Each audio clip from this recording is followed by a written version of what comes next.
नमस्कार दोस्तों, एक बार फिर से आपका स्वागत है आपके अपने YouTube परिवार आजाद एकेडमी में। आशा करता हूं आप सभी बहुत अच्छे होंगे। हम आपको पल पल हर भर्ती के अपडेट देते चले आ रहे हैं। आज इसी क्रम में हम आपके सामने एक नई भर्ती जो ECC एजुकेटर की भर्ती चल रही है, एक और जनपद में इसके फॉर्म अप्लाई हो रहे हैं, उसकी हम पूरी जानकारी देंगे। तो साथियों, अगर आपको लगता है कि वाकई में हमारा चैनल आपको जरूरी जानकारियां दे रहा है, आपके लिए उपयोगी है, तो आप अगर हमारे चैनल पर नए हैं तो अभी तक अगर आपने सब्सक्राइब नहीं किया है तो चैनल को सब्सक्राइब जरूर कर लीजिए और उसी के साथ बेल आइकन का बटन दबा दीजिए, जिससे कि आपको हमारे नोटिफिकेशंस मिलते रहें। और साथ ही साथ अगर वीडियो अच्छी लग रही है तो शेयर करिए, कमेंट करिए, लाइक करिए। तो चलिए साथियों, आगे बढ़ते हैं। ECC एजुकेटर, हम आपको पिछली कई वीडियो में बता चुके हैं ये ECC एजुकेटर होता क्या है, लेकिन फिर भी चलिए जो साथी हमारे नए हैं वो फिर से सुन लें।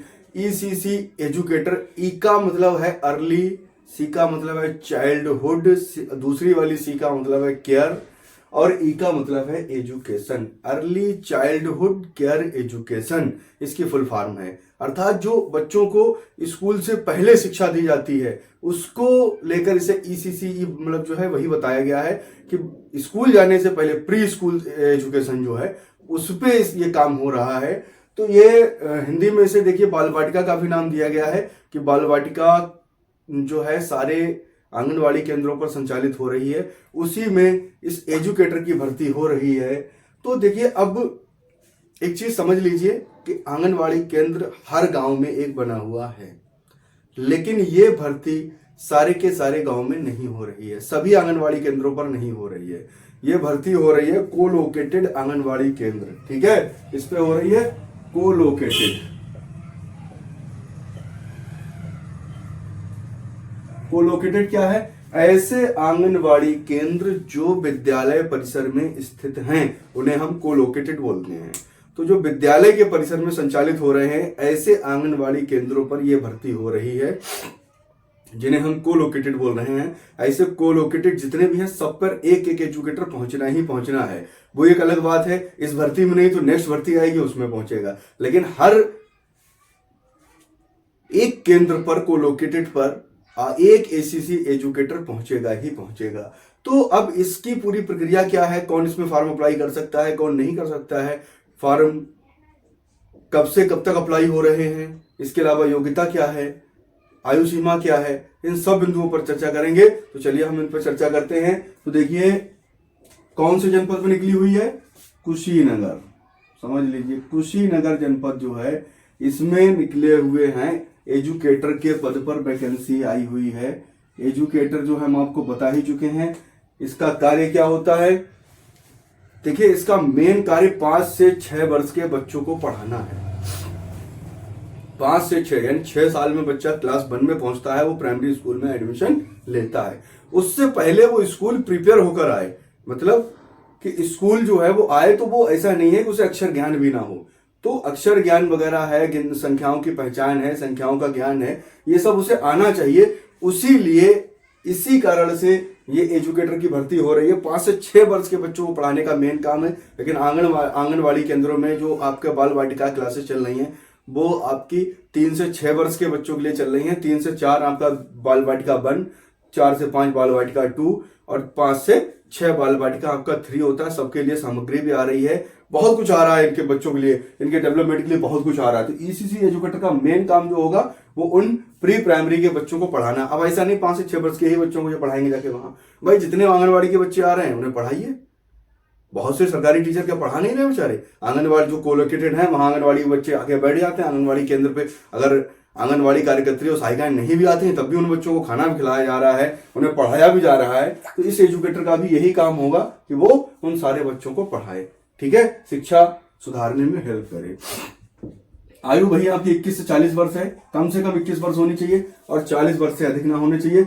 आरक्षित वर्ग को 5 वर्ष की छूट दी गई है, यानी ये आपका SC ST और OBC के कैंडिडेट 5 वर्ष की छूट प्राप्त करने के लिए एलिजिबल हैं इसमें, ठीक है। वो 45 साल तक फॉर्म डाल सकते हैं। चयन इसका मेरिट पे होगा। मेरिट का मतलब हाई स्कूल, कौन कौन सी जुड़ेगी मेरिट? 10th की जुड़ेगी, 12th की जुड़ेगी, और इसके अलावा स्नातक जुड़ेगी। इन तीनों का प्रतिशत, उसके बाद इनका औसत प्रतिशत, यानी मान लिया अगर यहाँ तीनों में सपोज करिए 60-60-60 हैं, 60-60-60, तो ये आपका हो जाएगा 180। अब औसत प्रतिशत निकालने के लिए जितनी है उतनी, तो 3 से भाग दे दीजिए, 3 छक 18, तो आपका औसत प्रतिशत कितना आ जाएगा 60। ये इसके मेरिट का निकालने का तरीका है, ठीक है। यानी जितना भी आपका प्रतिशत बन रहा है उसे 3 से भाग दे दीजिए। अब स्नातक आपकी देखिए योग्यता, स्नातक इसकी रखी गई है, मेरिट के आधार पर इसका चयन होगा। स्नातक योग्यता है, लेकिन स्नातक में आपके गृह विज्ञान मुख्य सब्जेक्ट के रूप में हो, गृह विज्ञान आपका मुख्य विषय के रूप में होना जरूरी है। अब लोग सोच रहे होंगे कि गृह विज्ञान हमारे पास नहीं तो हम क्या करें, तो उनके लिए भी ऑप्शन दे दिया है कि अगर आपका स्नातक गृह विज्ञान से नहीं है, स्नातक तो होना ही चाहिए, अगर गृह विज्ञान से है तो आप डायरेक्ट फॉर्म अप्लाई कर सकते हैं। स्नातक में गृह विज्ञान नहीं रही है तो आपके पास एनटीटी, एनटीई, डीपीएसई और सीटी नर्सरी, इनमें से कोई भी एक अगर 2 वर्षीय डिप्लोमा है, 2 वर्षीय डिप्लोमा अगर आपने कर रखा है, 2 वर्षीय सर्टिफिकेट डिप्लोमा कोई भी कोर्स कर रखा है इसमें से, तो आप इसमें फॉर्म डालने के लिए मान्य हो जाएंगे, एलिजिबल हो जाएंगे। लेकिन फिर यहां पर स्नातक की जगह आपके इन डिप्लोमा के नंबर जुड़ेंगे, ठीक है, स्नातक के नंबर नहीं जुड़ेंगे। किसके जुड़ेंगे, अगर आपके पास गृह विज्ञान है तो स्नातक का परसेंटेज जुड़ेगा, गृह विज्ञान नहीं है तो इनका परसेंटेज जुड़ेगा। तो ये इसकी प्रक्रिया है। चलिए आगे बढ़ते हैं हम। तो ये समझ ही गए होंगे स्नातक गृह विज्ञान। अब हमारी महिलाएं जो हैं या बहनें हैं, हमारी जो लड़कियां हैं, उनके लिए जो है गृह विज्ञान आसान रहता है। गृह विज्ञान वो लेती ही हैं, लगभग बहुत सी हमारी बहनें हैं जो गृह विज्ञान से स्नातक करी हुई होती है, तो उनके लिए तो प्लस पॉइंट है, वो डायरेक्ट डाल सकती हैं। अगर अब जो हमारे भाई लोग हैं या कहें तो पुरुष हैं, उनके लिए क्या है, उनके लिए ये डिप्लोमा अगर उनका है, वो गृह विज्ञान तो लेते नहीं, तो ये डिप्लोमा है तो वो भी अप्लाई कर सकते हैं। क्योंकि इसमें आपका अपेक्षित वर्ग जो है, अपेक्षित वर्ग का मतलब कौन कौन इसमें फॉर्म डाल सकता है, तो पुरुष वर्ग भी डाल सकता है, महिला वर्ग भी डाल सकता है, विकलांग भी डाल सकते हैं, भूतपूर्व सैनिक भी डाल सकते हैं और खिलाड़ी भी डाल सकते हैं। सबको अपना अपना अलग आरक्षण मिला हुआ है, ठीक है। ये सब फॉर्म इसमें अप्लाई कर सकते हैं, ये वर्ग है, ठीक है।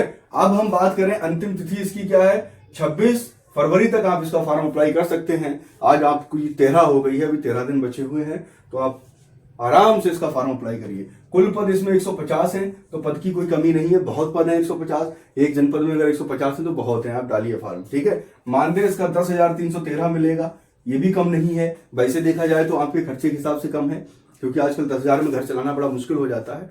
लेकिन और जगह अगर आप प्राइवेट में पढ़ा रहे हैं तो वहां आपकी 3 से 5,000 के बीच में सैलरी होती है, कहीं कहीं तो 2,500 भी सैलरी मिलती है। तो उससे बेहतर है कि आपको 10,313 मिलेंगे। पढ़ाने का ही काम है, मेन छोटे बच्चों को पढ़ाने का काम है। स्कूल टाइमिंग है, उसके बाद आप फ्री हैं, स्कूल की टाइमिंग के पहले फ्री हैं, बाद में फ्री हैं, कुछ भी करें, बाकी हमको पढ़ाने का मेन काम है। तो 10,313 रुपए अगर मानदेय मिल रहा है, बहुत है, कोई दिक्कत नहीं। प्राइवेट पढ़ाने से अच्छा है इसमें अप्लाई कर दीजिए, इसमें पढ़ाएं आप, क्योंकि ये सरकारी भी है, आगे चल के आपको इसका अनुभव भी काउंट होगा, आगे चांस भी मिल सकता है। रिक्ति की प्रकृति आपकी जो है वो थर्ड पार्टी है। थर्ड पार्टी का मतलब इसमें डायरेक्ट सरकार नहीं लगा रही है, बल्कि कंपनी के थ्रू लगवा रही है।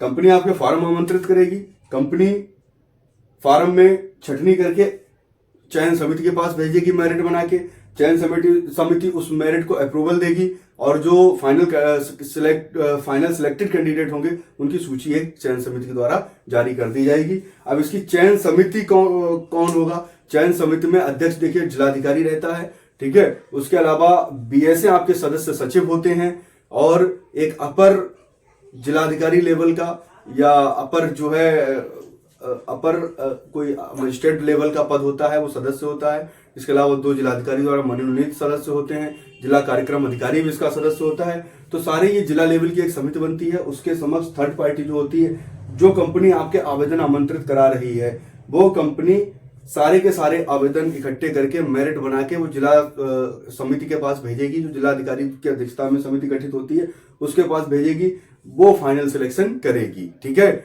अभी कुछ जनपदों में पिछले धांधली हो गई थी, कंपनी धांधली कर ली थी, तो जिलाधिकारी महोदय ने पूरी की पूरी वो लिस्ट कैंसिल करके बोले नए सिरे से फॉर्म लीजिए और नए सिरे से पारदर्शी तरीके से भर्ती करिए। तो ऐसा नहीं, भर्ती पारदर्शी तरीके से ही होगी, कोई धांधली नहीं होगी। बाकी आपकी किस्मत के ऊपर है, अगर आपकी मेरिट अच्छी है तो आपको सिलेक्शन होने का चांस इसमें है। विभाग आपका कौन सा है?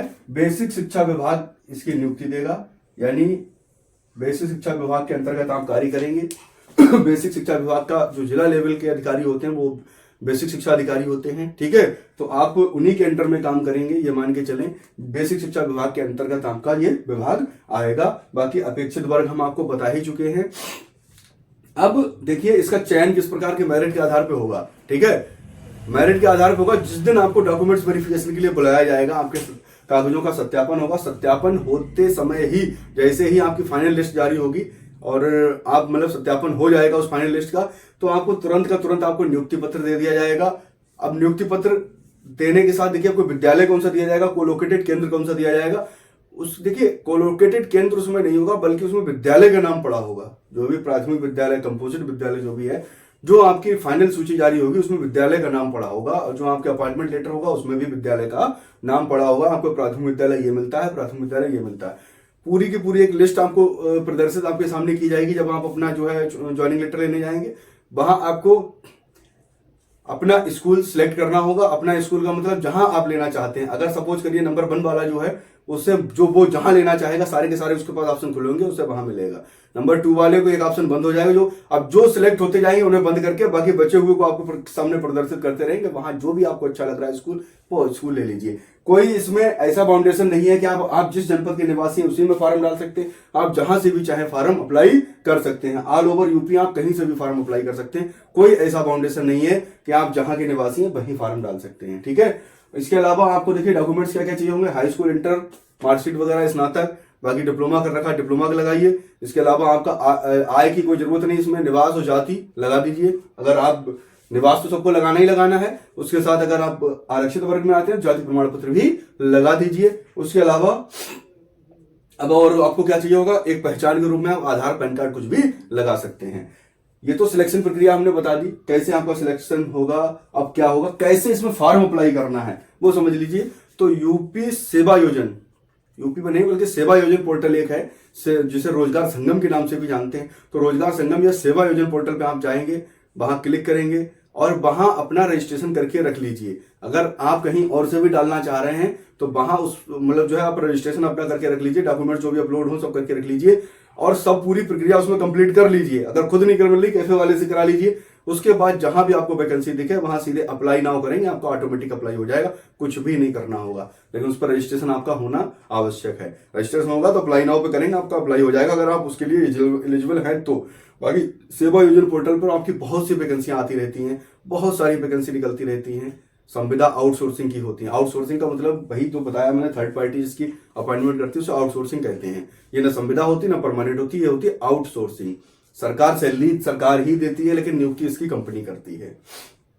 तो ये तो आपकी बात समझ में आ गया होगा कि आपको अब देखिए सेवा योजन पोर्टल से आप अपना रजिस्ट्रेशन करके रखिए।